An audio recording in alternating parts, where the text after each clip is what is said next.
அனைவருக்கும் அன்பு வணக்கம். இன்றைக்கு நம்ம பார்க்க போகிற இடம் சென்னை புழல் காவாங்கரை வீட்டிற்கும் சட்டி சித்தர் ஸ்ரீ பகவான் மௌனகுரு கண்ணப்பசாமி ஜீவசமாதி ஆசிரமத்தை பற்றி தான் இன்றைக்கி பார்க்க போகிறோம். சித்தர்கள் என்று சொன்னாலே அவர்கள் சித்து புரிவதில் வல்லவர்கள் என்ற பொதுவான கருத்து உண்டு. இவர்கள் நீர்மேல் நடப்பார்கள், நெருப்புக்குள்ளே தவம் செய்வார்கள், இரும்பை பொன்னாக்குவார்கள், ஒரே நேரத்தில் பல இடங்களில் காட்சி தருவார்கள், காடிலும் மலையிலும் அலைந்து திரிவார்கள், குகையில் தங்குவார்கள் என்று இவர்களை பற்றி சொல்லிக்கொண்டே போகலாம்.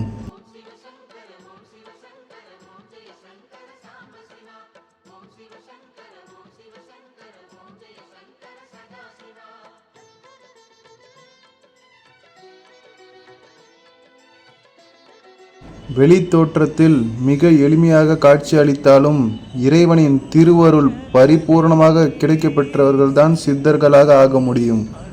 இறைவனே சித்தர் கோலத்தில்தான் திகழ்ந்து கொண்டிருக்கிறார். அதன் காரணமாக தான் சித்தன் போக்கு சிவன் போக்கு என்ற பழமொழியும் தோன்றியது.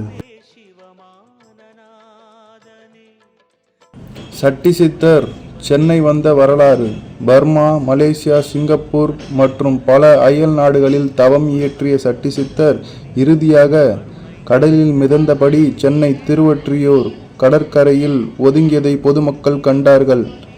இவர் எங்கே பிறந்தார், இவருடைய பெற்றோர் யார் என்கிற விவரம் எதுவும் அறியப்படவில்லை. முதலில் திருவொற்றியூர் வந்த இவர் ஆடையின்றி சென்னை நகர் முழுவதும் சுற்றிவிட்டு சென்னை காவாங்கரை அடைந்தார். சுவாமிகளின் நிலையை கண்ட ஒரு அம்மா அவருக்கு ஆடை கட்டினார்.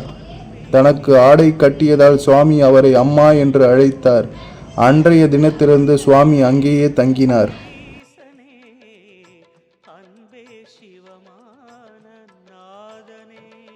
சுவாமிக்கு சடைமுடியாக இருப்பதை கண்ட அந்த அம்மா ஒரு அன்பரை அழைத்து மொட்டை அடிக்கும்படி கேட்டுக்கொண்டார். நீண்ட சடையும் அழுக்குமாக இருந்ததை கவனித்த அந்த நண்பர் முகத்தை திரும்பிக் கொண்டு சுவாமிக்கு மொட்டை அடிக்க ஆரம்பித்தார். அந்த சமயம் மிக உயர்ந்த நறுமணம் அங்கே எழுந்தது. அந்த நறுமணம் எங்கிருந்து வருகிறது என்று அனைவரும் திகைத்து நின்றனர். இறுதியில் சுவாமியின் தலையிலிருந்துதான் அந்த வாசம் வருவதை அறிந்தனர். அப்போதுதான் அவர் பெரிய மகான் என்பதை அங்கிருந்த மக்கள் புரிந்து கொண்டார்கள். அன்றைய நாளிலிருந்து சுவாமி அங்கிருந்து கொண்டே பல அற்புதங்களை செய்து வந்தார். அதில் சில மீன் குழம்பு சாம்பாராக மாறிய அதிசயம், மண் பொன்னாக மாறிய அதிசயம், கேன்சரை அகற்றிய அற்புதம், சர்வே என்னை சொன்ன அற்புதம், சுவாமியின் ஜீவ சமாதி வரலாறு. சட்டி சித்தர் அவர்கள் 1961 ஆண்டு பிலவ வருடம் புரட்டாசி மாதம் மகாலய அமாவாசை அன்று அஸ்த நட்சத்திரம் சோமவாரம் ஆகிய நன்னாளில் ஜீவ சமாதி அடைந்தார். சுவாமி தான் சமாதியானால் உடனே தன்னை புதைத்துவிடக்கூடாது, 41 நாட்கள் குழியில் வைத்திருக்க வேண்டும், 41வது நாள் தான் லிங்கமாக மாறிவிடுவேன், அதன் பிறகு செய்ய வேண்டியதை நீங்கள் செய்யலாம் என்று சொன்னார்.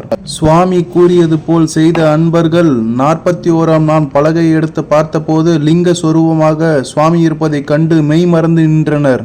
கண்ணப்ப சுவாமியின் தாரக மந்திரம், சத்தியத்தின் வழியில் நீ நடந்தால் சத்தியம் உன்னை வழி நடத்தும். நன்றி, வணக்கம்.